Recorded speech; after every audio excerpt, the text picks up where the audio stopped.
Hello دوستو، السلام علیکم دوستو، آج ہم بتائیں گے کیا اسلام میں بیوی کو مارنے کا حق ہے یا نہیں۔ تو سنیے، بیوی کی طرف سے اگر نافرمانی کا صدور یا اندیشہ ہو تو پہلا درجہ ان کا اصلاح کی ہے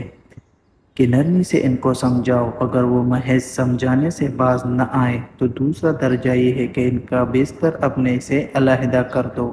اور جو اس شریفانہ سزا و تنبیہ سے بھی متاثر نہ ہو تو پھر بطور اصلاح اس کو معمولی مار مارنے کی اجازت ہے،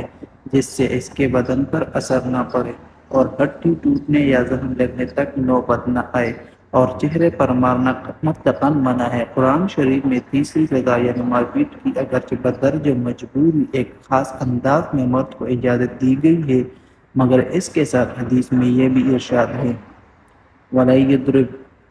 خِيَارَكُمْ، یعنی اچھے مرد یہ مارنے کی سزا عورتوں کو نہ دیں گے، چنانچہ انبیاء علیہ السلام سے کہیں ایسا منقول نہیں ہے۔ دوستو، اگر ویڈیو اچھی لگی تو اگلی اس طرح کی ویڈیو کے لیے یوٹیوب چینل کو ضرور سبسکرائب کر دیں۔